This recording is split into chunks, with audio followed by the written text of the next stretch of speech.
Vamos lá, pessoal, vamos dar início, prosseguição, né, ao ciclo de palestras do Biochaves, com o segundo seminário, intitulado Os Modelos Epidemiológicos do tipo SIR, uma aplicação na previsão de surtos da dengue.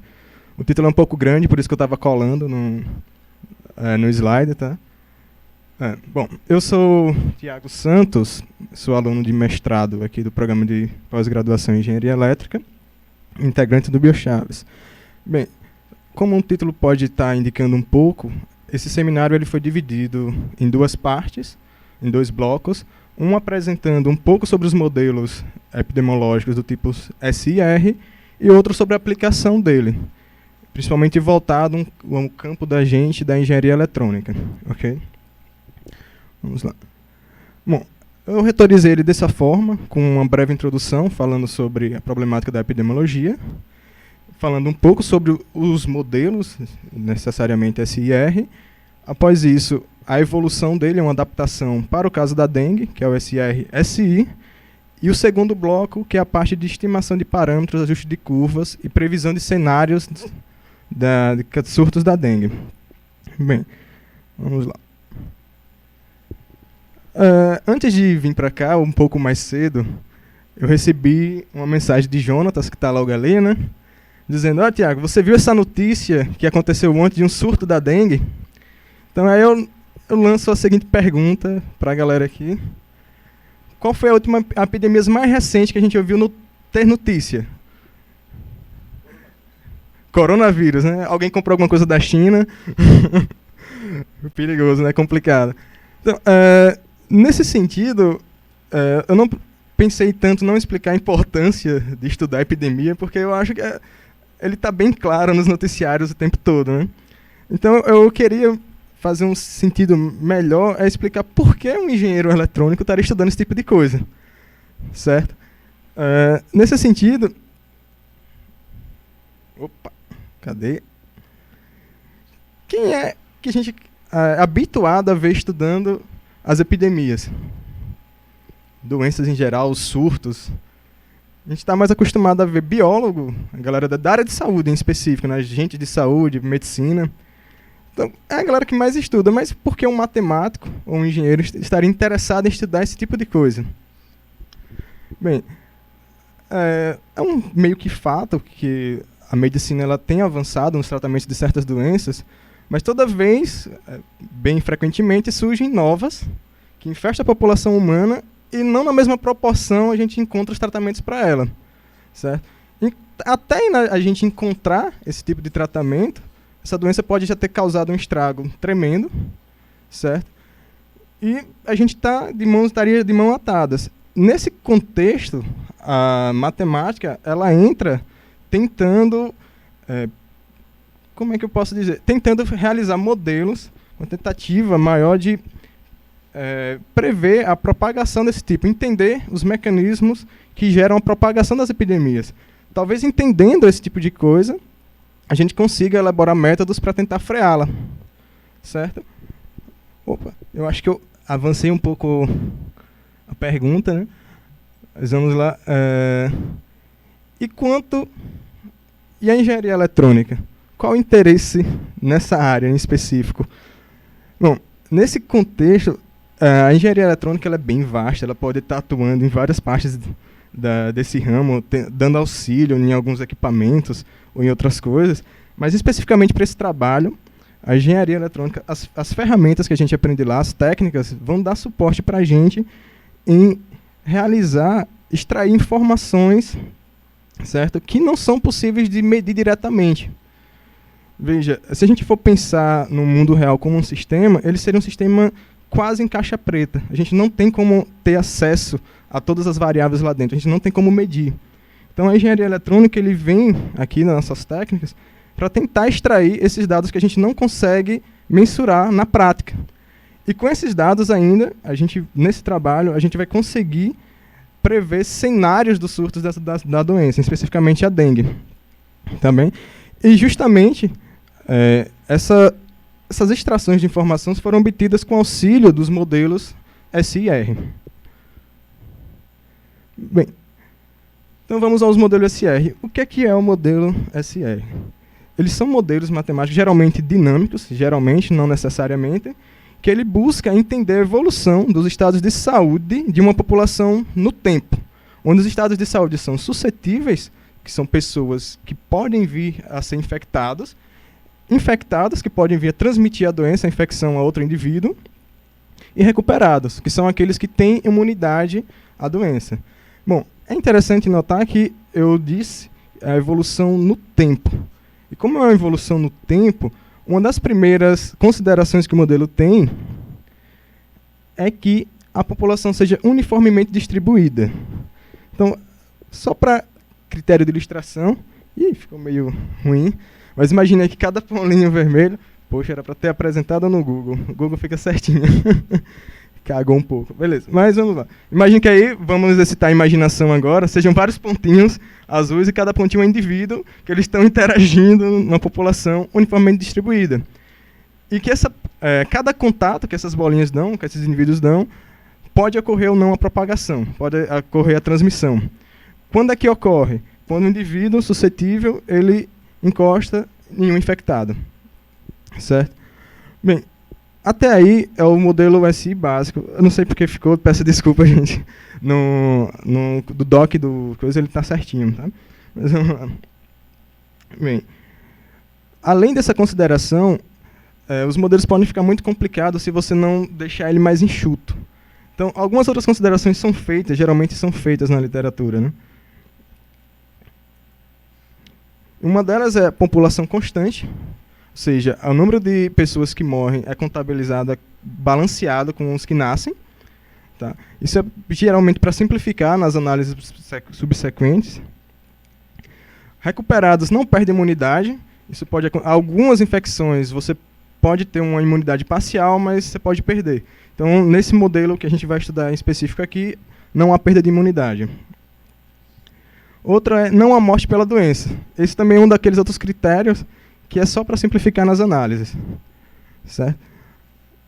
Indivíduos nascem suscetíveis. Também uma consideração razoável, parte da maioria das infecções o indivíduo nasce suscetível, não necessariamente todas, tá? Mas boa parte. Então vamos concentrar nessas. Além disso, o modelo SIR ele considera parâmetros médios de uma população.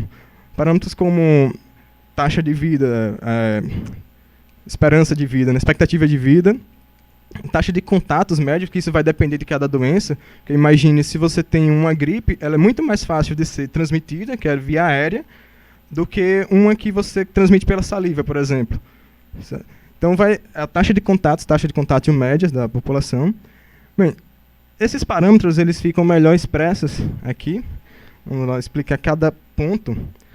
A taxa de novos infectados ele é proporcional à taxa de contatos entre indivíduos, a quantidade de indivíduos virulentos e a fração de suscetíveis.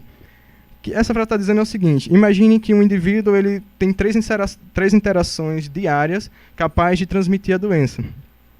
Então, a quantidade de indivíduos infectados numa população vai ter beta I, digamos I seja a quantidade desses infectados, interações capazes de transmitir a doenças.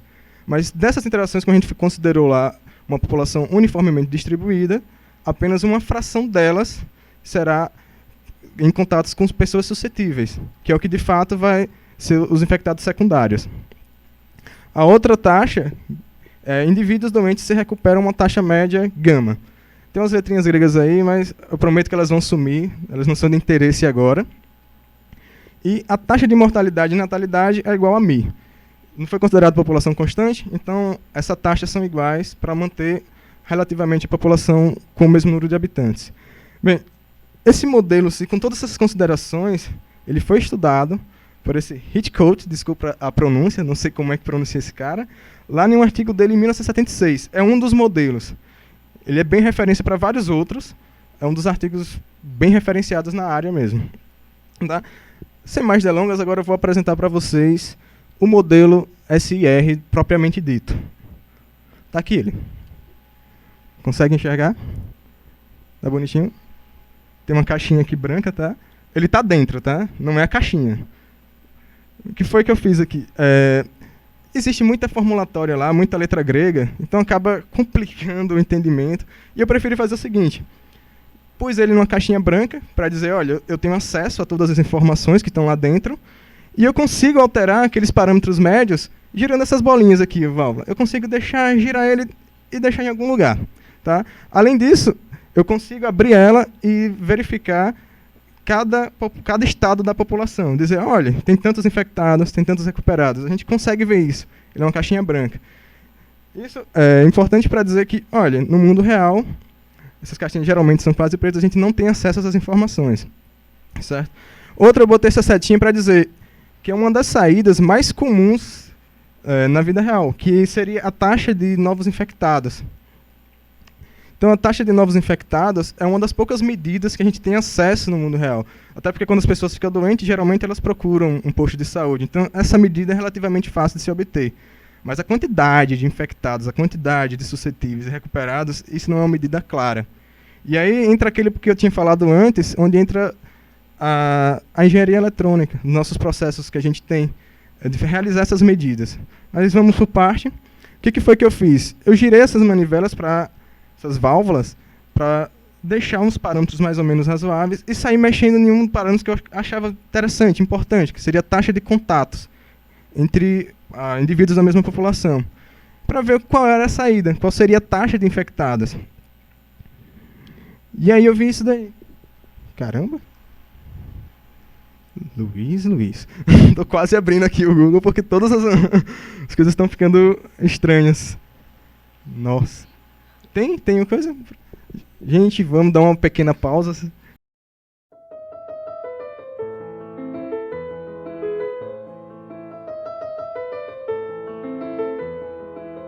Tá, e aqui está o que eu tinha falado. Eu ajustei alguns dos parâmetros.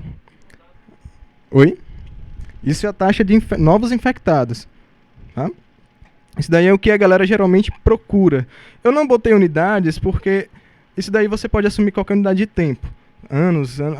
O sistema ele vai rodar da mesma forma. Né? Só o importante é saber que é um período de tempo. Certo? Aí você dá a unidade quando... Ok, mas o que eu quero mostrar é o seguinte. Se você vai aumentando a taxa de contatos entre pessoas, por exemplo, quanto mais uma infecção ela é virulenta, ela é mais fácil de se propagar, certo? Então essa taxa de contatos ela é muito maior. Então aqui eu fiz várias simulações e saí projetando num GIF só para a gente ter noção do que está acontecendo.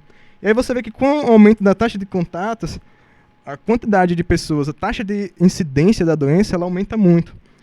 Além disso, a gente pode ver que ela tem uma sazonalidade do próprio modelo. Existe uma sazonalidade. Houve nos picos, pelo menos, né? Houve um pico inicial, você tinha uma população inteiramente suscetível, digamos assim, e você põe um infectado lá, naquela bagunça que estava lá, amontoada, gente se tocando, e aí você vai ter uma taxa de incidência altíssima, você tem uma população totalmente suscetível, depois as quantidades suscetíveis caem. E aí as interações que estão acontecendo, geralmente entre recuperadas e outras infectadas. A gente tem um pico inicial e ele desce. E esse outro pico ele só vai acontecer novamente quando a quantidade de suscetíveis na população ele subir.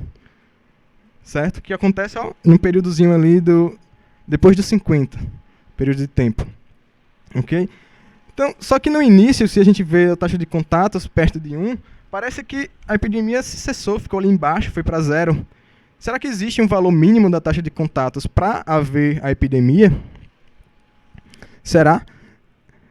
E a resposta é que não. Ela não define a existência ou não de uma epidemia. Ela sozinha não. Então, o que é que define essa existência ou não de uma epidemia? E aí, nesse caso, eu vou lá para aquele artigo de 76, do Hitchcock, que ele diz, olha, o que define a existência de uma epidemia ou não é a taxa básica de reprodução, que é a razão entre a taxa de contatos pela soma da taxa de morte e de recuperação. Mas que diachos é essa taxa básica de reprodução? Se a gente for olhar em cima, temos a taxa de contato multiplicada pelo tempo médio de infeccioso. O que está embaixo não é a taxa de saída das pessoas, dos indivíduos que estão numa classe de infectadas? Então, se você inverte uma taxa, ela vira tempo. Então esse é o tempo médio de infeccioso de um indivíduo. Então o que essa taxa básica de reprodução está dizendo é que é o número de infecções secundárias causadas por um infectado numa população inteiramente suscetível. O que isso quer dizer? Olha, imagine que uma infecção ela se propagou, e aí ele deu aquele pico, depois ela desce, o número de suscetíveis começa a aumentar. Se esse valor aí for maior que 1, toda vez que o número de suscetíveis aumentar, ele vai chegar, o número de infecções secundárias, ela vai aumentar. É maior que 1, o cara está chegando próximo, ela não vai para 0, ela vai aumentar. Se essa taxa for menor que 1, talvez ela dê um pico, porque o mundo real não é totalmente perfeito, né? Então ela dá um picozinho, quando ela estiver perto ali, em algum momento, essa infecção é muito fraca, ela vai se extinguir. Certo? E lá, no texto de Hitchcock, teoricamente ele diz, olha, para a taxa de reprodução básica acima de 1, o sistema tende a um ponto de equilíbrio endêmico. Menor que 1, ele tende para um estado sem endemias. A infecção se extingue. Mas será que isso acontece na vida real? Antes de uma pergunta, melhor, essa taxa aí, esse valor, taxa básica de reprodução, ela nos dá algumas ideias de como a gente pode controlar uma determinada infecção, uma determinada epidemia. Veja, a gente não estamos nem falando ali de maneiras de curar, tá? Mas uma primeira técnica para você tentar frear uma epidemia é diminuir a quantidade de contatos. Vocês viram lá na China como é que a galera anda? Depois que saiu o corona, todo mundo com a máscara, né? Para tentar evitar esse contato com coisa. Em uma maneira mais extrema, o governo bloqueou, não foi, certas áreas, para a galera não entrar em contato com os outros suscetíveis. É uma maneira.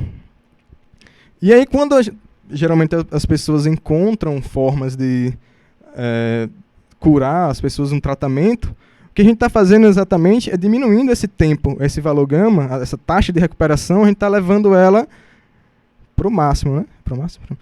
O tempo médio de infecção a gente vai para 0, né? Porque quando, por exemplo, você é vacinado, você sai de suscetíveis direto para recuperados. Então é como se você passasse tempo 0 infectados. E aí, em média, na população, esse gama aqui, que é a taxa de recuperação, ele aumenta. Então esse R aí ele vai para menor que 1.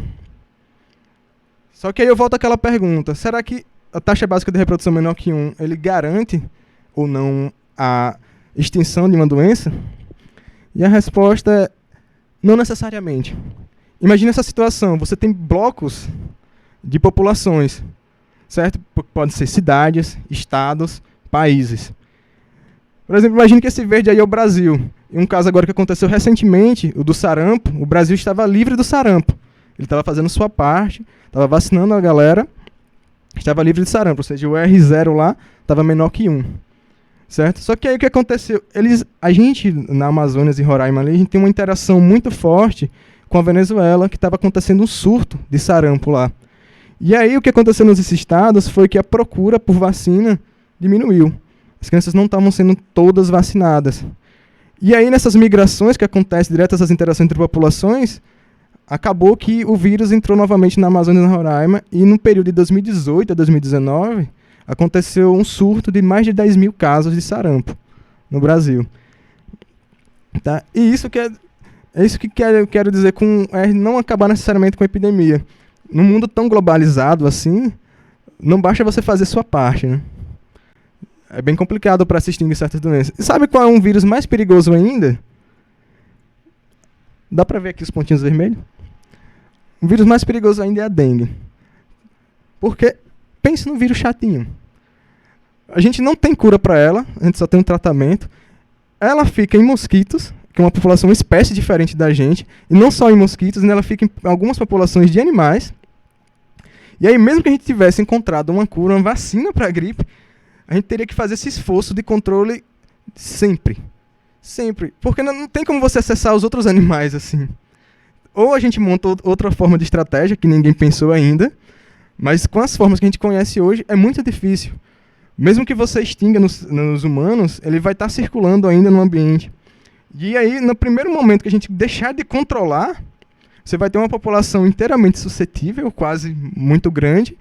E quando esses mosquitos selvagens infectados voltarem para as cidades, a gente vai acontecer outro surto. Então, o vírus da dengue ele é chatinho. Não é um caso fácil de lidar. E aí, o que a gente pode fazer? Se a gente não pode acabar, a gente pelo menos tenta precaver. Se a gente conseguir, de alguma forma, prever alguns casos, a gente já vai se precaver para esse tipo de situações. Tá? Então, para o modelo da dengue, a gente precisa fazer uma adaptação simples, que é o seguinte: o modelo SIR ele tratava uma população de uma mesma espécie. Só que aqui a gente tem duas espécies distintas, que elas se interagem, elas se integram com o contato de uma espécie com a outra. Então, na verdade, o que faz uma pequena adaptação é você pegar dois bloquinhos daquele SAM, juntar, fazer uma interação entre um e outro e encapsular novamente. Então, o modelo SI para dengue é dois modelos SIR acoplados. Mas se vocês perceberem aí, faltou um R, né? E esse R, cadê? Bom, esse R é porque a gente não considera que os mosquitos têm um tempo hábil para se recuperarem. O tempo de vida dele é muito curtinho. É 1 mês e meio, se não me engano. O tempo de mosquito, né? Que ele pode carregar o vírus. Então, a gente não considera que eles consigam se recuperar. Isso simplifica um pouquinho as análises, né? Bom, vamos lá. Quem estudou esse modelo bem foi Estiva Vargas. Esses caras aí fizeram uma análise bacana, interessantíssima sobre esse modelo, e eles chegaram a uma conclusão parecida com o Hitchcock lá sobre a estabilidade do sistema. Só que agora a gente tem um R0 que depende das duas populações. Aquelas taxas médias que a gente considerava agora é para uma população de mosquitos e para uma população de humanos. Só que ela acaba dizendo a mesma coisa. Se a gente for analisar só a parte de humanos, ali que está com um H, seria a quantidade de infecções secundárias que um humano conseguiria fazer. Quantos mosquitos um humano conseguiria infectar. Já do outro lado, é a mesma coisa. Quantos humanos um mosquito consegue infectar. E se esse produto for maior que 1, que a gente sabe que é, né?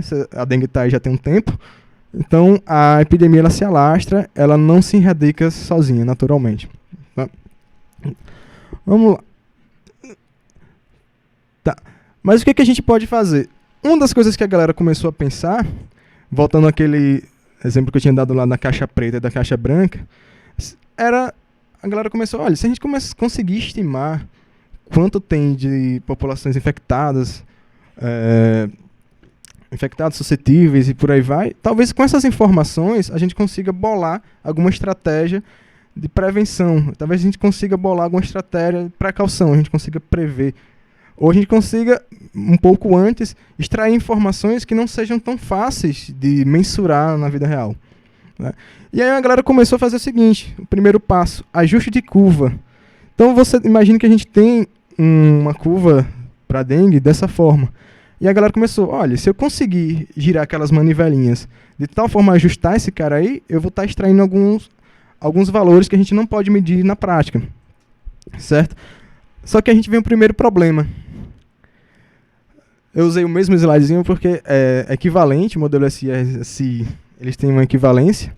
Então o que a gente está querendo fazer é o seguinte, ajustar essa curva da esquerda com a curva da direita, ajustando aquelas válvulas. E aí bate o primeiro desespero, né? Rapaz, isso daí não bate não. Para ajustar esse negócio aí, não sei como é que faz isso. Só que aí alguma galera nos artigos, eles olharam e olha, os parâmetros eles mudam com o tempo, eles não são tão fixos assim. Então, se a gente conseguir ajustar pico a pico, já vamos ter alguns valores interessantes. Certo? E aí, o que a galera fez foi o seguinte, saía na mão grossa mesmo, ajustando válvulazinha por válvulazinha, até obter uma curva que se aproximasse aos dados reais. Eu fiz isso só para conseguir me equiparar com a galera desses artigos. Eu vou dizer que dá um trabalho danado. É um trabalho tremendo, doloroso, e eu botei o computador para fazer. E aí um dos primeiros ajustes foi esse. Ele ajustou, só que eu fiz uma vez só. Repare que eu até usei a mesma figura que eu estava com preguiça de fazer outra vez. Que é um trabalho realmente doloroso. E a gente fica pensando, tá, isso... Será que essa informação realmente que eu obtive, ela equivale ao mundo real? Aí nossa, complicado. E aí me bateu a primeira crise existencial, né? Você começa a olhar assim pro céu e digo, e agora? E uma das coisas que eu fiquei mais preocupado foi o seguinte, uma das irregularidades mais frequentes. quando a gente fala em taxa de contato do mosquito, é relativamente interessante a gente considerar que ela é constante, porque depende da alimentação do mosquito. Então ele quer se alimentar, ele vai atrás de humanos para picada, né? Então é relativamente constante. Zé, pare de rir, pô.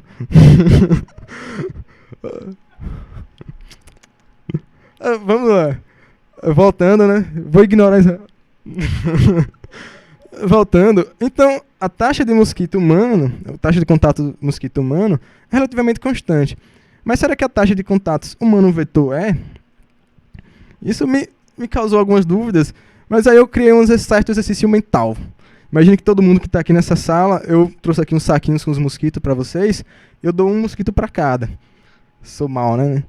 Gente ruim. E aí, como é mais ou menos igual como eles se alimentam, quanto eles picam, você vai receber, em média, todo mundo vai receber a mesma quantidade de picadas, certo? Você tem algum problema com picadas? Contatos, mesmo. Contatos. Vamos lá. E aí, outro exercício mental, eu vou dobrar essa quantidade de mosquito para cada. Vocês vão continuar recebendo a mesma quantidade de picadas? Contatos, Israel. Contatos. E se eu triplico? Vocês vão continuar recebendo a mesma quantidade de contatos? Não, né? Parece que esse valor está mudando. O número de contatos que a gente recebe, ele muda e muda muito, dependendo da quantidade de mosquitos que tem no ambiente. E uma coisa que a gente vê muito na mídia, nos jornais principalmente, é a infestação de mosquito não sei na onde causa alarde para as infecções. Então, essa quantidade de mosquitos não parece ser constante. Parece ser um valor interessante de se observar e estar alterando sempre, né? Não deixar ele constante o ano inteiro. E aí foi quando a gente começou a bolar uma estratégia diferente para extrair essas informações. Alguns dos parâmetros médios da população, como a expectativa de vida, a taxa de recuperação, elas não parecem não variar muito.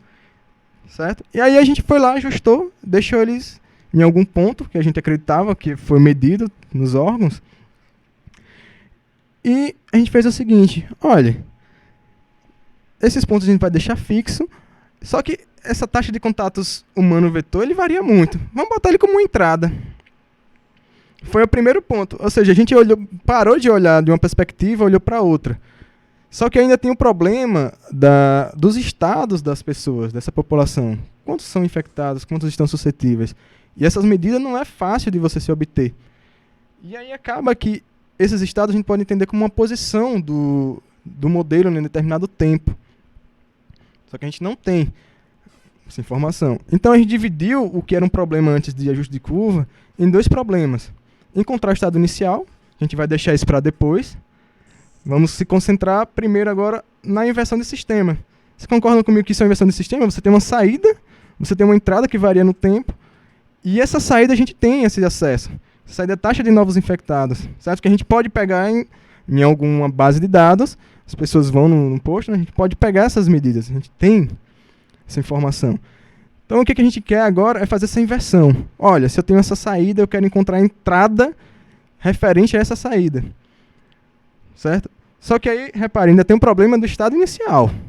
Mas, para primeiro fazer esse algoritmo de inversão, vamos considerar um estado inicial qualquer. A gente botou o sistema em um ponto, a gente vê uma saída, a gente vai atrás dessa entrada que corresponde a essa saída. E aí o sistema ele vai para outro estado, certo? Que também a gente não conhece na real. Mas vamos por partes. Então o que foi que eu fiz? O que a gente fez? Bom, põe o sistema em algum ponto, no estado inicial, em alguma posição, certo? Vamos botar uma entrada qualquer. A gente põe uma entrada e vê para onde ele vai. Bem, para onde ele foi corresponde à saída do sistema real? Não, então tenta outro. E se você sai tentando, e todo aquele que se aproxima com um erro pequeno, a gente guarda essa informação. E aí a gente sai acompanhando, imitando toda a saída do sistema. Certo? A gente sai imitando toda a saída do sistema. Então a gente já tem um algoritmo pronto, praticamente, de inversão do sistema. Só que aí vamos para outro ponto. E o estado inicial, como é que a gente encontra? Bom, novamente, crise existencial, como é que eu faço isso? Só que aí, o que a gente pode fazer é sair testando. A gente sai botando o sistema em pontos diferentes e passa o algoritmo. Para onde esse sistema está indo? A gente vai observando. E uma das coisas que eu prestei atenção, que a gente observou, é que a posição da quantidade de pessoas infectadas e quantidade de mosquitos infectados, eles, em qualquer lugar que você botava, parecia que ele tendia para algum lugar muito rapidamente. Então, eles não pareciam ter uma relevância muito significativa de onde ele começava. Sempre porque ele sempre ia para algum lugar. Na época eu não sabia o porquê.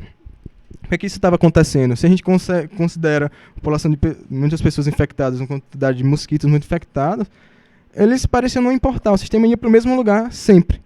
Parecia, sabe, uma mesa inclinada. A bolinha deslizava para lá. Em contrapartida, o número de suscetíveis não. Ele importava muito. Ele dava uma diferença tremenda. E aí eu plotei 2 desses. Na verdade, plotei 3. Eu iniciei o sistema em 3 pontos, com um número baixo de suscetíveis, outro com um número perto de 1, ou seja, uma população inteira suscetível, e um ali na intermediação de 0,8. Isso para um estado específico, tá? E uma coisa que a gente notou, é que quando a gente inicia o número suscetível lá embaixo, ele parece que está subindo. Parece que ele está indo para algum lugar. Como pode ver nesse ponto vermelho. Quando a gente começa muito perto da população inteira suscetível, ele parece descer. Parecia que ele estava indo para algum lugar. E por que isso estava acontecendo? Bem, a resposta tem um apelo matemático chatinho, mas vamos abrir a cabeça aqui para a imaginação. É o seguinte, a gente tinha um algoritmo de inversão do sistema. A gente conseguia obter a entrada para uma saída correspondente. E todas elas conseguiam imitar muito bem, independente de onde botava esse sistema, de onde a gente iniciava esse sistema. Então, se a gente conseguia inverter e imitar muito bem, todas conseguiam imitar, por que não escolher o mais simples? Repare, o vermelho, o número de suscetíveis, ele estava aumentando. Sabe? Quando você começava com um valor muito baixo, ele subia muito. E aí ele tem uma região muito distinta, né? Quando você começava ele em cima, ele começava a descer. Mas quando você começava ele ali no meio, ele ficava numa região bem limitada. Isso gerou assim, olha, se a gente não sabe onde ele de fato está, porque o sistema real é uma caixa preta, e todos eles imitam, por que a gente não começa do ponto mais simples? Que tem um resultado mais simples. Certo?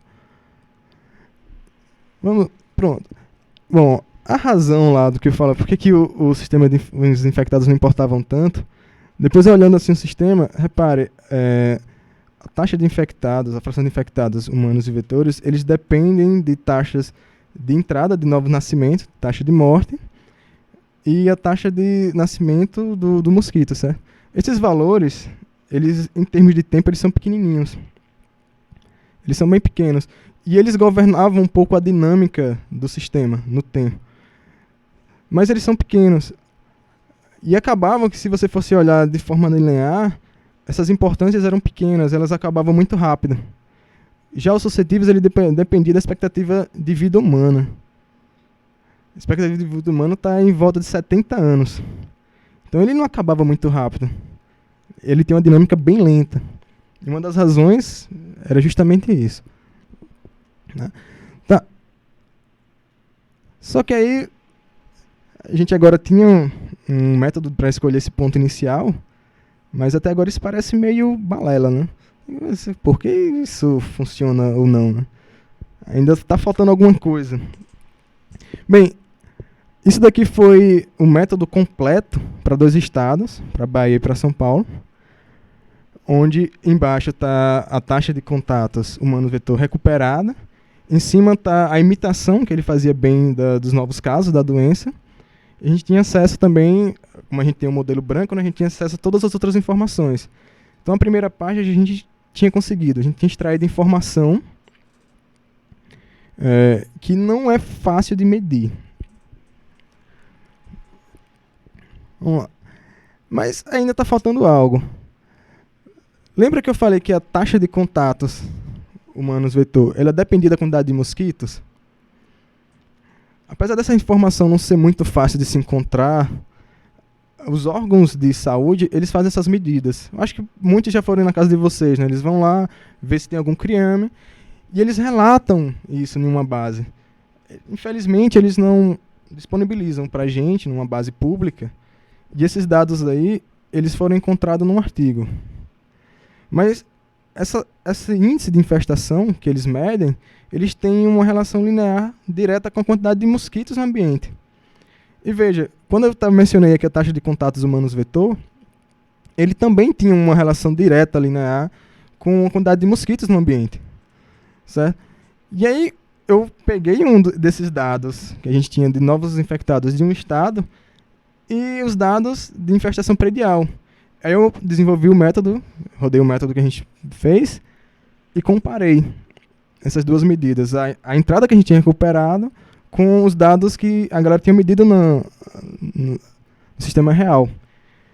E aí, quando a gente comparou, deu esse resultado. Que eles são bem realmente, como esperado, eles são bem lineares. Eles têm uma relação bem linear.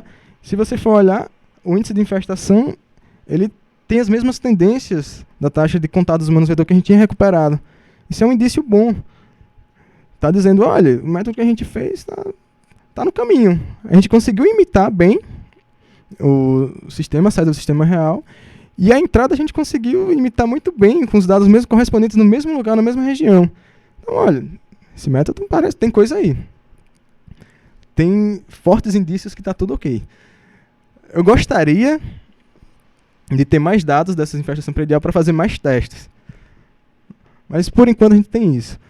Ok, agora a gente conseguiu extrair essas informações que não davam para ser medidas. O próximo passo é usar essas informações extraídas para prever cenários dos casos da dengue. Tá? Uma outra coisa importante que eu esqueci de mencionar é que a gente inicia o sistema em um ponto. E a gente faz imitar com o sistema real e vai para outro ponto. Só que agora a gente tem esse ponto, a gente tem todo o histórico passado da entrada, a gente pode simular o futuro, né? A gente pode evoluir o sistema para frente. Se a gente conseguir fazer isso, a gente pode ter alguns cenários das dengue, né? Cenários de surtos da dengue. Isso pode ser útil para a galera, certo? Bom, só que como fazer isso? A gente tinha um histórico de 17 anos, no máximo 17 anos. E esse histórico a gente podia evoluir o sistema com ele, mas a gente teria só 17 cenários. E aí uma das estratégias que a gente adotou é o seguinte: olha, para cada mês, vamos botar numa distribuição de cada mês o pontinho correspondente ao longo dos anos, certo? Aí no mês de janeiro, teve um ano que ele foi lá em cima, outro ano ele foi no meio, outro ano foi lá embaixo. E quando a gente plota isso, você vê que esses pontos eles estão distribuídos numa região específica. E aí você olha, no mês de junho, julho, agosto e setembro, parece que, pelo menos nessa região, que foi em São Paulo, o número de mosquitos ele cai muito. Mas ali no mês de novembro, dezembro, janeiro, ele começa a aumentar. Mas tem uma região aparentemente bem definida. Certo? Seria estranho que ali no mês 7 tivesse um pontinho lá em cima, né? Todos os anos que a gente recuperou, ele está ali embaixo. Isso indica alguma coisa. Pode ser que, se a gente quer extrapolar a quantidade de cenários, a gente pode fazer isso, a gente quer extrapolar. Então a gente tem que extrapolar com pontinhos que comecem nessa região, que respeitem essa região. A gente não vai chegar e dizer, olha, no mês 8 ele está em 0,25. Faria sentido, né? Okay. E aí, como foi que a gente fez para extrapolar essa quantidade de cenários? Tem uma região bem definida, aparentemente aleatória, né? Aleatória. Então isso daí pode ser o quê? Uma distribuição de probabilidade. Concordam? A gente pode fazer o seguinte, pode dizer, isso daí é uma distribuição de probabilidade, a gente vai extrair todas as informações dele e gerar uma instância dessa distribuição e simular, botar no modelo e ver o que é que sai. Certo? E a gente pode fazer isso várias vezes. Se você tem uma distribuição, a gente pode gerar quantas instâncias a gente querer, certo? E simular isso. Bem, foi isso que a gente fez. Tem umas coisinhas em voltas aí de qual distribuição usar, tem uns pormenores, mas pra gente não importa agora. Então, o que a gente fez foi isso. Pegou aquela distribuição, disse, agora é uma distribuição de probabilidade e vamos sair uma instância para cada mês. E vamos gerar instâncias aí com certa expressão, né, baianês, a rodo. Vamos fazer várias, simular várias vezes e ver o que, que sai. E dessas saídas, olha que interessante. Esse em azul aí é a saída real. A gente fez esse teste. Tipo, a gente tinha 17 anos de dados. A gente pegou ali 15 anos, aplicou o método e fizemos simular para o próximo ano, para o ano 2016. E a gente fez esse teste para ver o que é que estava saindo, se estava batendo ou não. E a gente tem no azul os dados reais, em preto é a média dessas várias simulações que a gente realizou. E essas barrinhas, elas são os desvios laterais. É por onde mais ou menos essas saídas estão passando. E a gente vê primeiro que a média ela tem uma certa tendência, ela acompanha muito bem os valores reais. Isso também é um bom indício, né? Tá. Em outros lugares a gente vê que está bem discrepante com a média, mas o que ele garante é o seguinte, olha, talvez uma dessas simulações passou por aqui. Talvez ele não seja o mais provável, mas ele passou. Então, como a gente utilizou uma distribuição de probabilidade na entrada, o que a gente tem são vários cenários. A média ali, ele tem uma relação muito boa, que estiver próximo da média, a gente diz que é mais provável, né? O que estiver mais longe, não seja tão provável assim. Ok. Outra coisa interessante de notar é que para o primeiro mês de janeiro, o valor real e a média simulada elas estão bem próximas. E depois eles começam a se distanciar.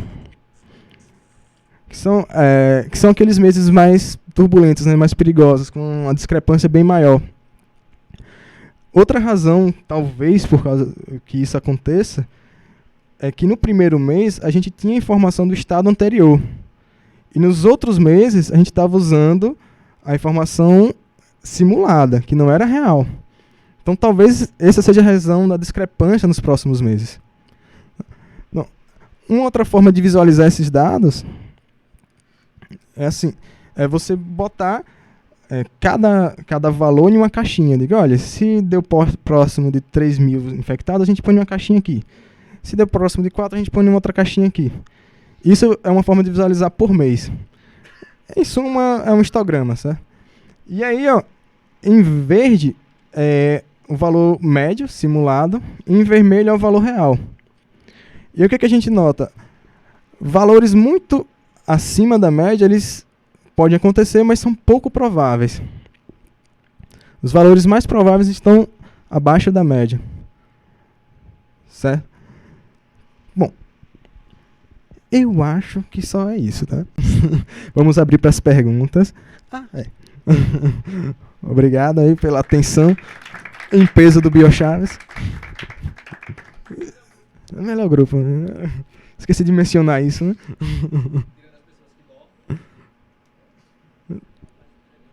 Entregando coleguinha.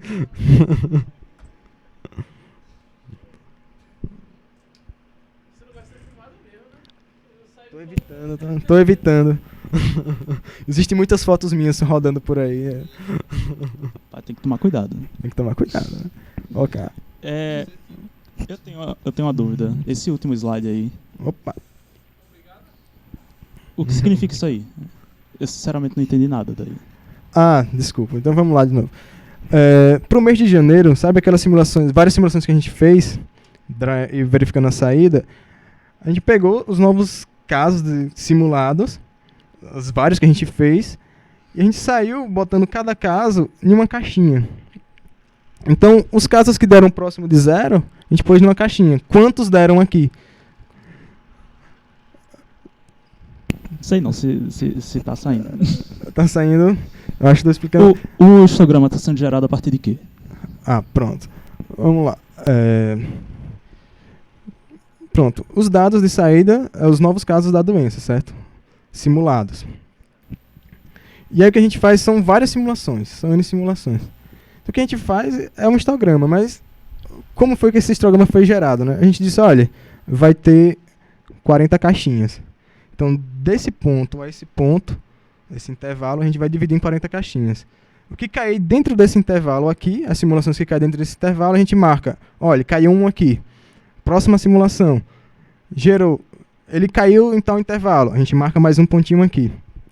Então aqui eu estou dizendo, olha, nesse cara aqui caiu quase 100 vezes. Das 1000 simulações que a gente fez, 100 vezes caiu aqui. Foi? Não? Ah. Tá. Esse ano aqui simulado foi 2016. Ok. Ele tem um simulador, certo? E aí ele usou o simulador dele para simular o que aconteceria em 2016, ele estando em 2015. Certo? Ele está no passado, 2015, e ele usou o simulador para simular 2016. Só que ele não fez isso uma vez só, ele fez isso 10.000 vezes. Então ele simulou 10.000 2016. Bom, fazendo a conta... Não faço a conta.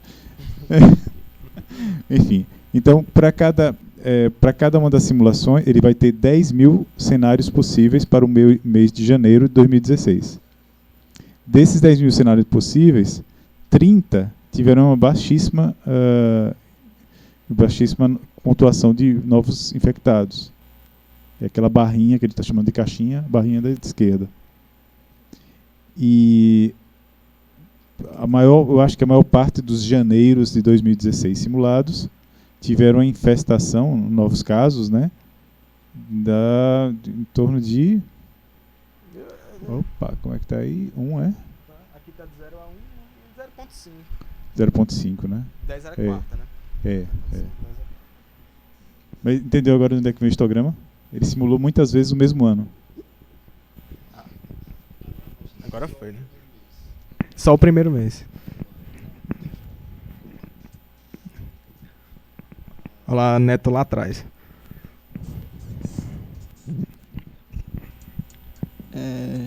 Boa tarde. Minha dúvida é a seguinte: se esse modelo ele tem algum limitante quanto ao tipo de contato do caso do vetor, por se tratar do mosquito Aedes aegypti, se doenças como chikungunya, zika também poderiam implementar o mesmo modelo da mesma forma, só mudando agora que você vai utilizar dados de outra doença, supor, novas vítimas infectadas. Bom, eu nunca peguei esses dados, mas eu acredito fortemente que sim. Tenho convicção, mas a gente precisa de fatos, né? Precisa realmente pegar e fazer esses testes. Porque, em teoria, até o vetor é o mesmo. É o mesmo. Certo.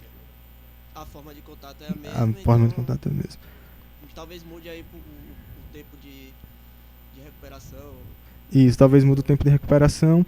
Talvez, assim, eu não mencionei por ser um modelo determinístico, mas assim, não é porque você foi picado por um mosquito infectado que você vai necessariamente pegar. Então ele tem uma certa probabilidade ali de pegar ou não. Talvez essas outras doenças, essa chance seja menor ou maior. Então quando a gente for obter, talvez a diferença vai ser alguma coisa linear, muito provavelmente, vai ter em proximidade, mas levemente diferente, né? Convicção. Precisa testar.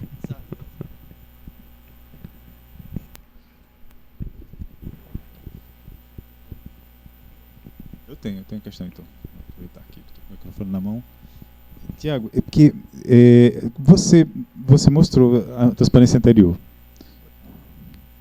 Então, nesse caso aí, pegando a explicação que foi para Luiz, nesse caso aí a gente tem só a azul, é o que realmente aconteceu em 2016. Isso. E em preto você tem uma curva média das 10.000 simulações para 2016. Isso. E aquela margem que sobe e que desce é a distribuição. Como se a gente pudesse ver 10.000 curvas pretas ali, só que para não ficar feio, você botou aquelas barrinhas assim, né? Isso, perfeito. São as 10.000 simulações. O que eu acho que a gente já discutiu até isso, mas é sempre um momento para discutir, né? Consistentemente, o real, que é em azul, ficou abaixo do simulado, com exceção no início. A explicação que você deu foi que no início você está partindo de dados reais do ano passado, do ano 2015. Então, é normal que o erro seja menor logo no início, e depois o erro se propaga e vai ficando cada vez pior Sim. a predição desse modelo. No entanto, em todos os casos, a predição ela supera a realidade. Ela mostra um cenário mais catastrófico, né? Sim. Isso é efeito ficção científica, daqueles filmes catástrofe, ou tem alguma coisa que você possa dizer assim sobre o modelo para explicar essa consistência, assim, porque sempre o modelo é pior? Vamos. É uma boa pergunta, né? Vinda de iogurte assim, a gente chega... Bom, quando a gente faz as simulações, esses meses aí, como eu tinha mencionado antes, eles são os mais perigosos. Ele tem uma distribuição bem aberta. Naqueles outros ali, mais pro fim, a distribuição dele é pequenininha, tem mais restrição. Então o que acontece aqui é que imagina o seguinte, você tinha aquela distribuição lá que eu passei antes. Imagine essa primeira distribuição aqui, certo? Aí no primeiro, como você pegou o valor anterior, deu ok, então a média deu próxima. Agora imagine que você vai pegando um aqui, outro aqui. A chance deles ficarem muito aqui em cima, sempre aqui em cima, sempre aqui em cima, sempre aqui em cima, deve ser próxima do que ele ficar aqui embaixo. Entretanto, o modelo ele é bem sensível ao valor da entrada. Se ele tiver, eu botei essa linha vermelha aqui, o que tiver aqui abaixo é a taxa de reprodução básica, ele está abaixo de 1. Ou seja, ele tende para um sistema não endêmico. O que tiver acima, ele tende para um valor endêmico. Certo? E o que pode estar acontecendo é justamente isso. Os valores que são simulados acima, ele tende para uma situação catastrófica. Então talvez não seja só ficção científica mesmo, seja realidade. O que está acima, que é a maior parte do que é simulado, ele vai para uma condição catastrófica. Então ele tende a ir realmente subir. Certo? Ficou claro? Eu achei interessante, mas de qualquer forma a realidade está se descolando da predição do modelo. Então o que você está dizendo é que você acredita que essa discrepância venha desses valores que estão sendo simulados, né? Sim. Então você está usando uma variável aleatória para encontrar novos valores de beta de acordo com isso que você mediu no passado, né? Sim. E você está dizendo que esses valores eles estão gerando um problema. Desculpa, qual é o seu nome? O Wendel falou aqui, ele soprou aqui, eu escutei, peguei aqui no ar. Ele falou sobre os pressupostos iniciais, né, do modelo, né? Você quer explicar melhor que você?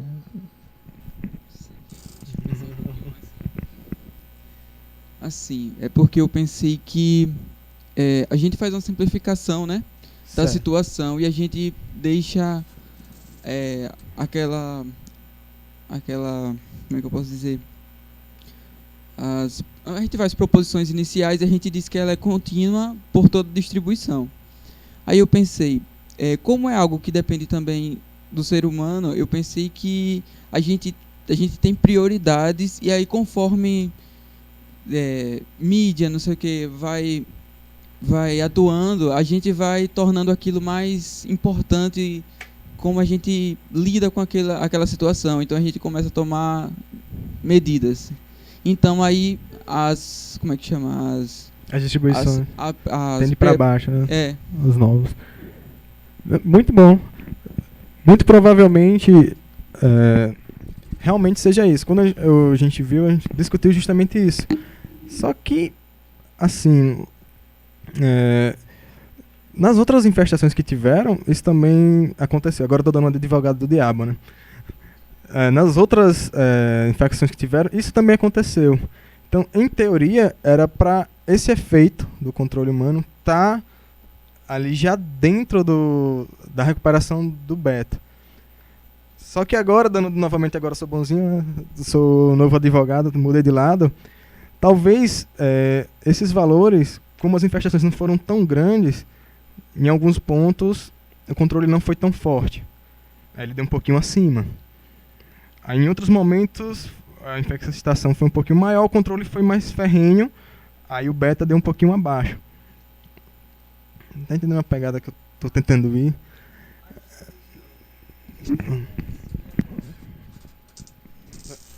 Qual foi a distribuição que você utilizou para cada mês, assim?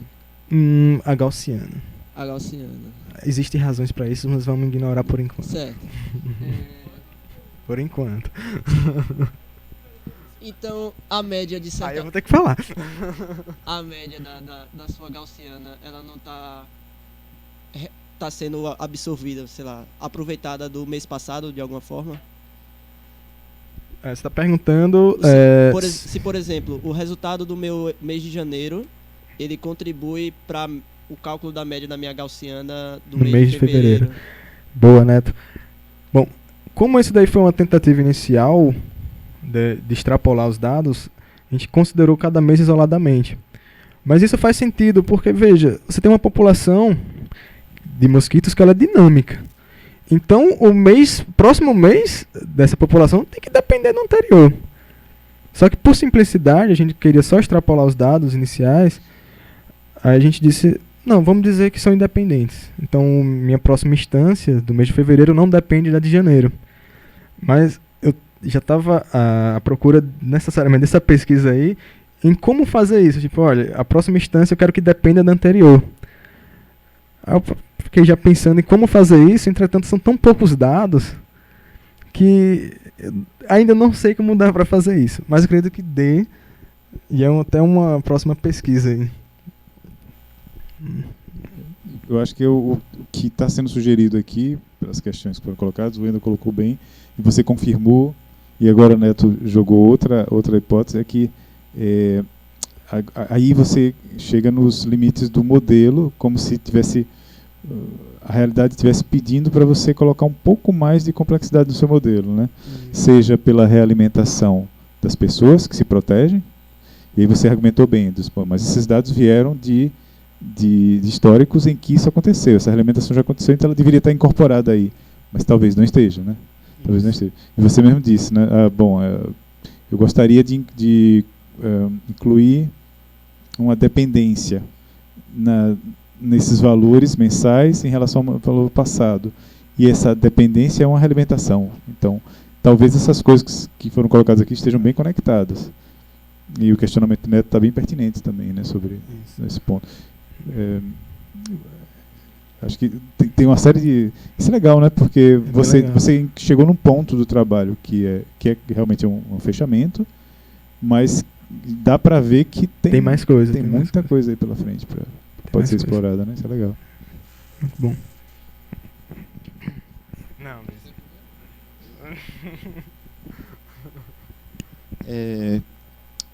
de onde é que você falou que obteve os dados de novos infectados são relativamente fáceis de ser encontrados, né? Porque as pessoas vão reportar isso nos postos de saúde, hospitais, etc. Mas esses dados aí das taxas de contatos entre humano e vetores, como é que eles são obtidos ou estimados? Então, de humanos e vetores, como eu falei, não é uma medição fácil, porque depende da quantidade de mosquitos no ambiente, e eles precisam fazer essas medidas indo em casa. Agora, ao contrário, a taxa de contatos vetores humanos, eles conseguem medir. Esse dado é obtido de um artigo. O que eles faziam é o seguinte, humanos, comida, né? O cara botava a mão lá, dando um monte de mosquito, e depois eles chegavam lá e diziam, olha, fulano recebeu tantas picadas. Então, em média, os mosquitos eles se alimentam tantas vezes por dia. Sei lá. Então, eles mediam dessa forma. E tem um artigo que eu cito essa informação. Entretanto, como eu falei, a taxa de contatos humano-vetor, ela depende dessa anterior, de como os mosquitos se alimentam, e depende da população deles. Certo? E aí...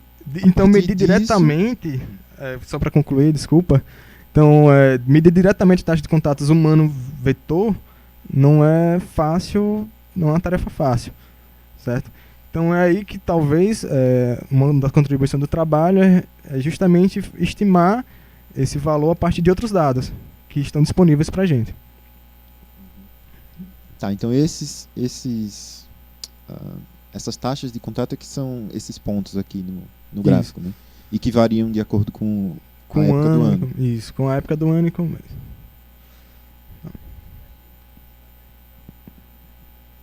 Como?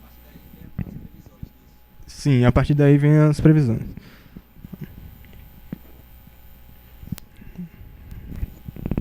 Infelizmente eu vou fazer a pergunta, né? Por quê? Por que gaussiana? Peraí, vamos formular a pergunta direito. Você está modelando esses dados que estão nesse slide agora como gaussianas, independentes umas das outras. Certo. Vamos lá. Porque, se você der uma olhada assim, pelo menos em alguns dos meses que estão mais abaixo, Sim. quem sou eu para dizer que se é ou não, né? Mas não parece ser gaussiano. Sim, então, esse foi um dos problemas, porque a gente tem poucos dados, e aí, como dizer, olha, essa tal distribuição, só olhando para os dados, seria extremamente complicado, até porque a gente tem muito pouco, não daria para fazer teste de hipótese, não dá para fazer essas coisas que a galera geralmente usa, né, em probabilidade. Então, o que a gente fez foi o seguinte, vamos voltar um passo, entender como é que o fenômeno dessa picada é gerada, como esse contato ela é gerado.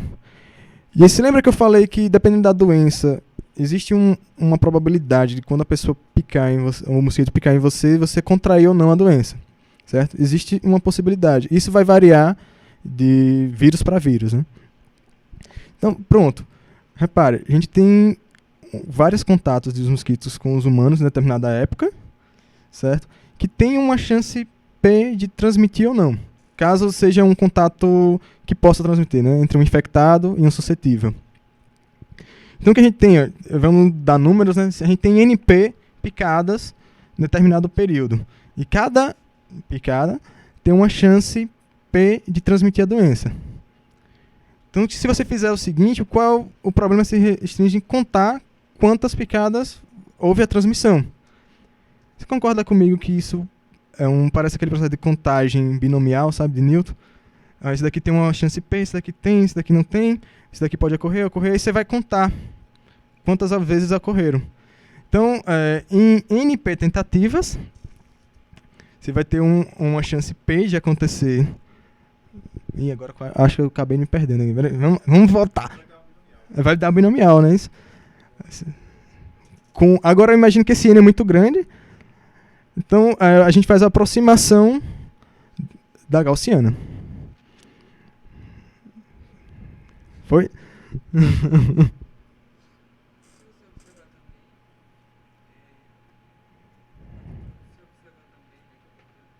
Se observar também, é porque ali ele colocou o mês de janeiro e o mês de dezembro nas pontas, né? Mas se ele meio que transladar ali Transladar um pouquinho, né? Aí ele vai dar bem próximo da gaussiana.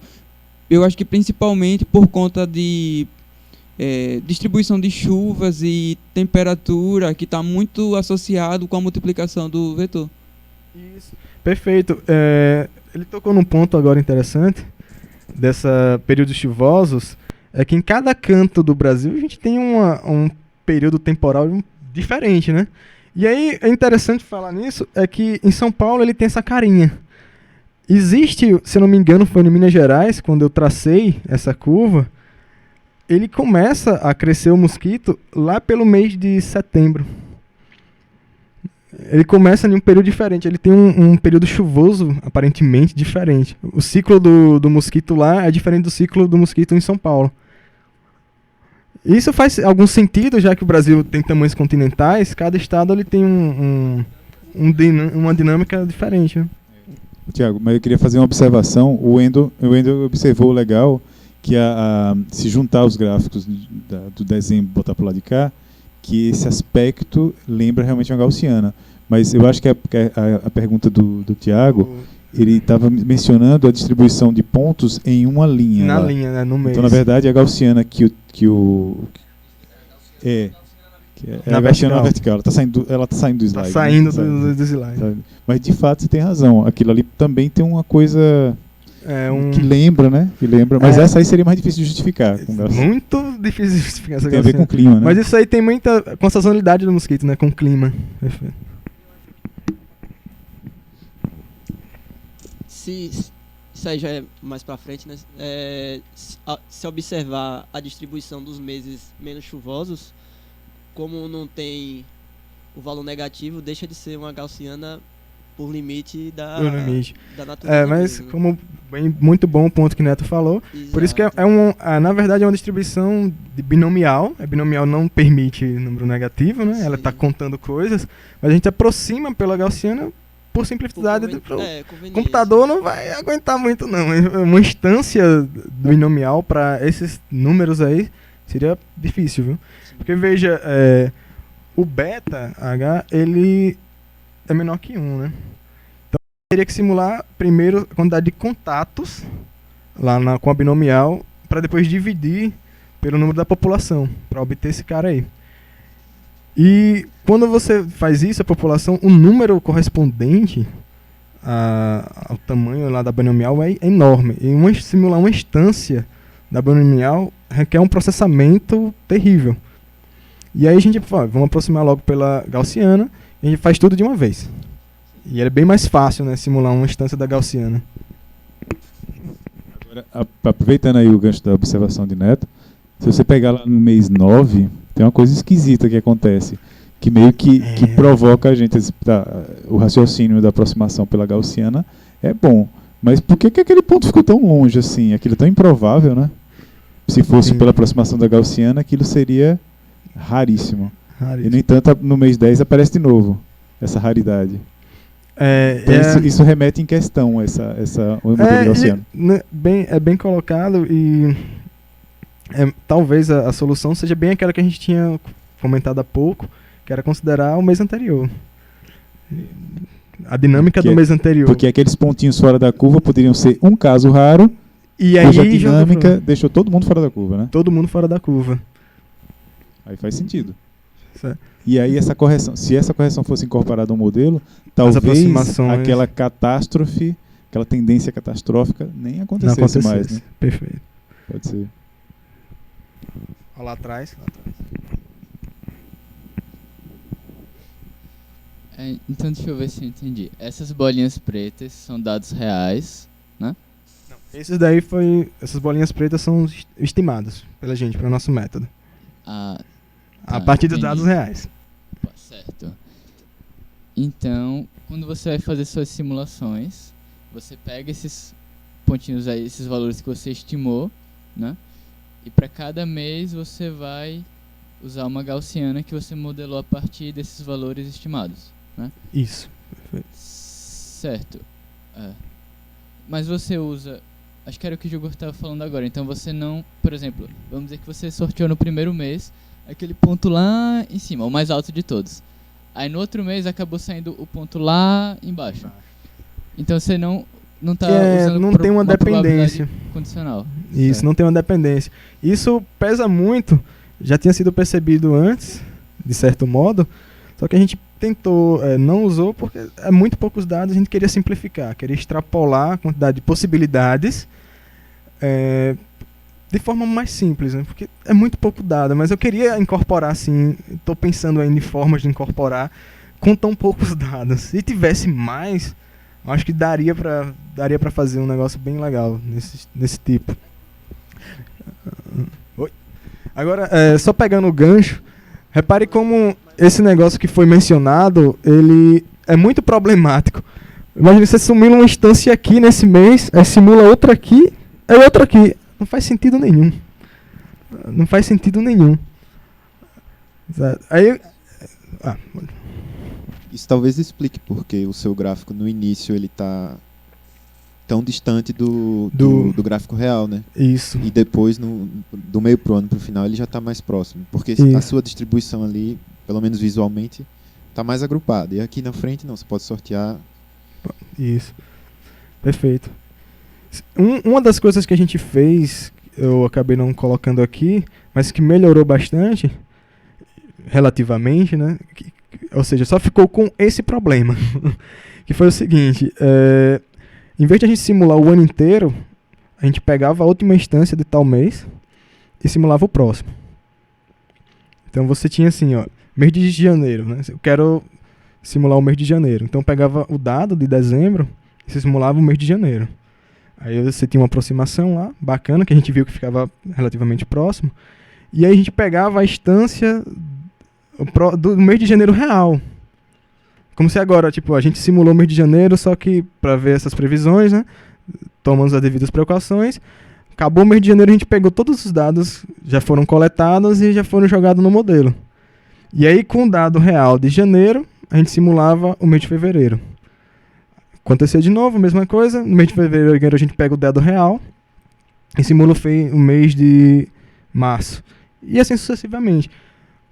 A discrepância diminuiu bastante, ele ficou próximo, a média ficou próxima dos meses, ou seja, um dos problemas era justamente isso, você tem muitas opções, e o problema maior talvez não tenha sido, que é esse, não foi resolvido, né, ainda, que é você considerar a instância anterior, do mês anterior.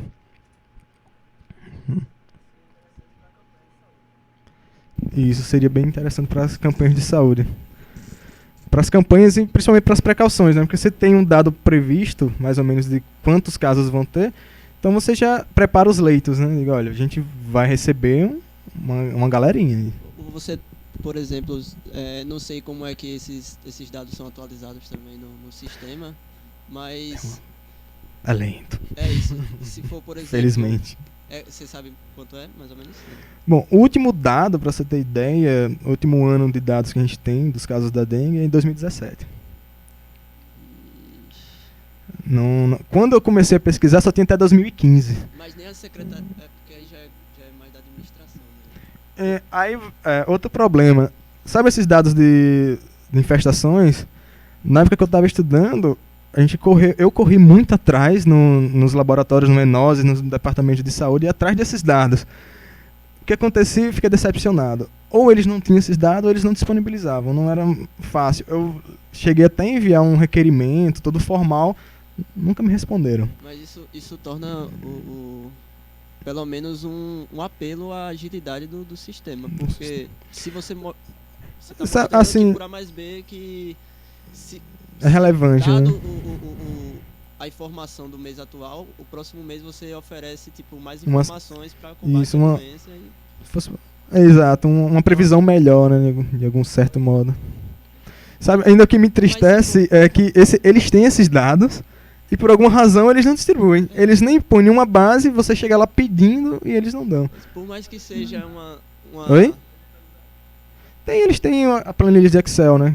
Hoje em dia, pelo menos atendimento pelo SUS é tudo digital. Deveriam, eu não sei porque não fizeram ainda, né? Talvez, não sei, talvez sejam coisas burocráticas e eles estão melhorando o sistema aos poucos. Porque até então, essa Tabnet, que é a plataforma que eles disponibilizam, em vez em quando eles recebem umas atualizações. De vez em quando. Talvez a gente chegue um dia que eles façam direto, né? Chega lá, você recebe, atendi tantas pessoas. Aí eles põem no sistema e o sistema já vai se encarregar de fazer a soma e disponibilizar. Talvez no futuro aí bem distópico. É quase distopia, né, quando a gente fala. Uma coisa que eu pensei, Thiago, é que você poderia, no intuito de melhorar assim, tentar ver algum tipo de filtro combinando tanto esses dados estimados seu por probabilidade, quanto utilizando os valores reais. Você combinar, como a gente viu em modelagem, simulação, filtro de calma. Querendo chegar ao filtro de calma, né? Isso, exatamente. Eu não vou falar assim porque eu não lembro. Eu não lembro se é o filtro de calma. Uma das coisas que eu pensei nessa linha, assim, aqui eu tinha pensado com probabilidade, né? Vamos simular várias vezes e ver quais são todos os cenários. Mas uma das coisas que eu tinha pensado era uma coisa mais simplesinha, que a gente vê lá, acho, sistemas lineares, o processamento de sinais, que é como preditor linear. Porque você tem uma curva que ela depende. E aí eu testei o preditor linear nessa curva, ela conseguia estimar o próximo valor relativamente bem, só que era só um valor. E aí, eu só tinha um cenário. Aí eu fiquei tentando fazer essa previsão do próximo valor em forma de probabilidade, uma distribuição, né, para você ter mais cenários do que poderia acontecer. Pegou? Hã? Não, dá pra ser mesmo, porque o preditor pode ser visto como um filtro, né? É só você botar uma entrada perturbada aí no filtro. E aí você vai gerar tantas instâncias quanto você quiser. Eu acho que o meu problema foi justamente isso, como perturbar. Que distribuição é essa, né? Pra que eu devo perturbar? Né? E aí, galera, podemos sair pro café? Brincadeira, tá? Eu tô gostando da conversa, tá legal. Vocês estão me dando ideias aí de como continuar. Vai que rola um doutorado aí, né, professor?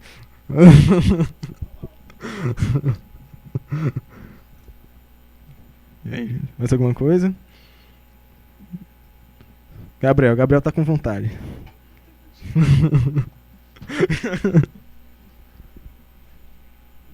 Podemos terminar? Declaro essa sessão solene encerrada.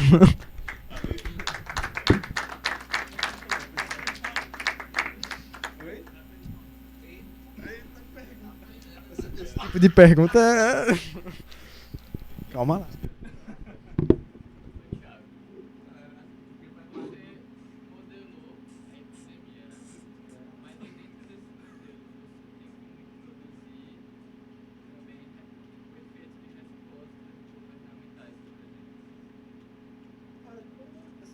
Como é um modelo, gostei do microfone, né? Eu podia falar sem, mas já tô aqui.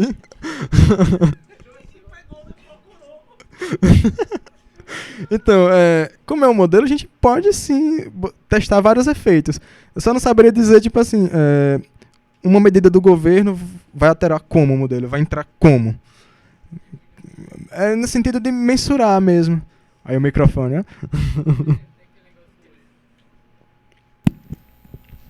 Tem aquele negócio que eles queriam fazer, não sei se deu muito certo. Que era pegar um mosquito que é incapaz de se reproduzir, né, para servir de concorrência e diminuir a taxa de mosquitos, né? Aí você pode usar isso no seu modelo para representar mais para frente como é que avançaria a propagação da epidemia. Então, sim, dá para testar assim, você fazer esse tipo de coisa.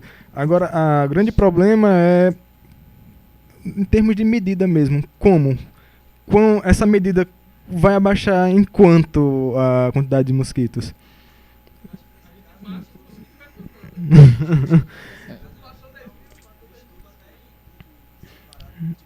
Então,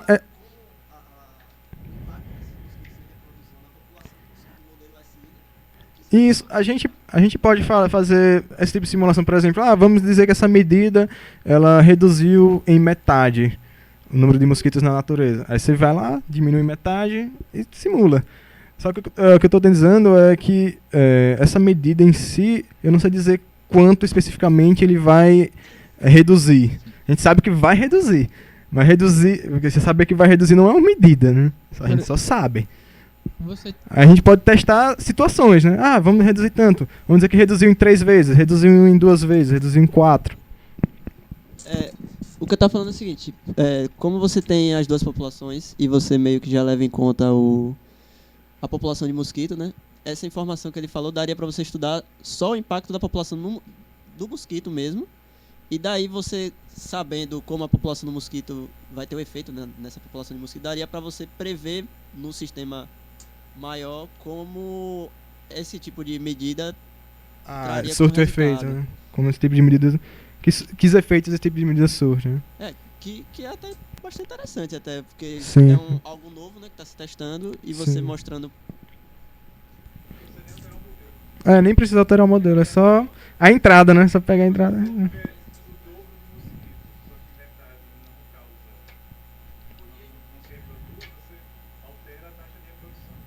Do mosquito. Isso, basicamente. Isso.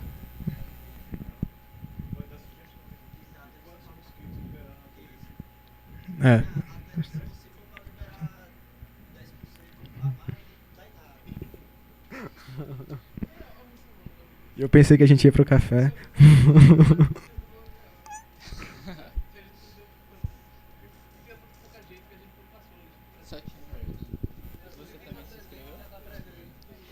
Aqui é Biochaves, cara, em peso. Você tinha um gráfico ali, não sei se eu entendi errado. Era um número de focos e o número de mosquitos em função do número de focos de mosquitos. Você fala desse aqui, é? Já fechei, velho. Vamos ver se esse daqui tá aberto. Olha, tá aberto. Deixa eu ver aqui.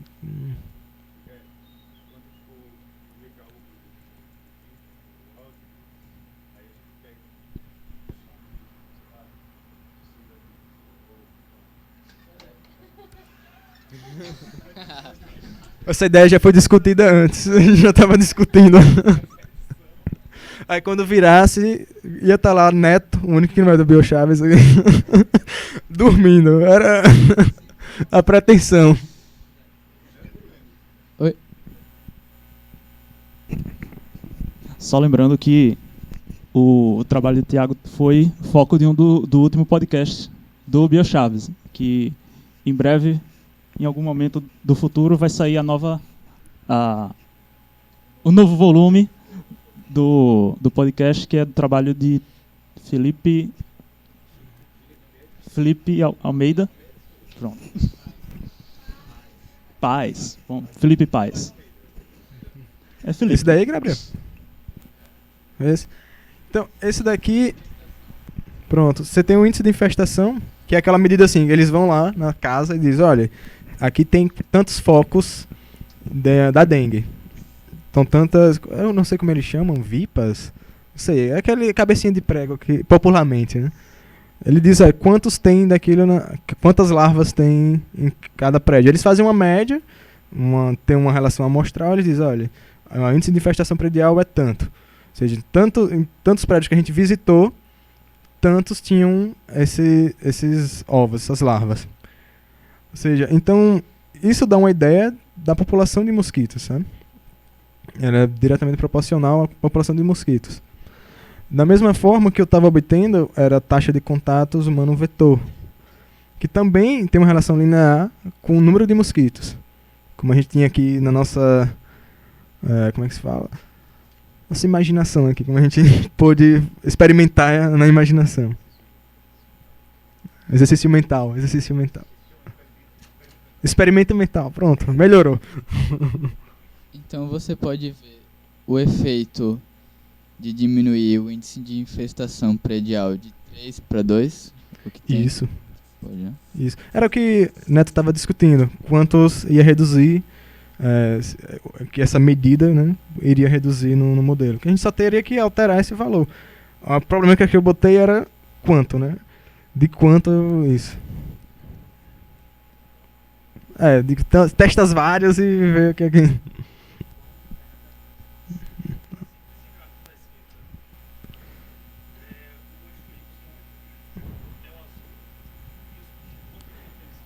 Não, o em vermelho é a reta estimada. Que eu disse que eles têm uma relação linear, certo? Então, aí foi um ajuste de curva. Quer dizer, de quanto era essa relação linear entre eles. Então, o que eu plotei foi isso, né? Taxa de contatos humanos no Y, índice de infestação no X, e disse qual foi a reta que melhor aproxima, a relação linear que melhor aproxima esses dois. É isso. Ok? Café. Ok.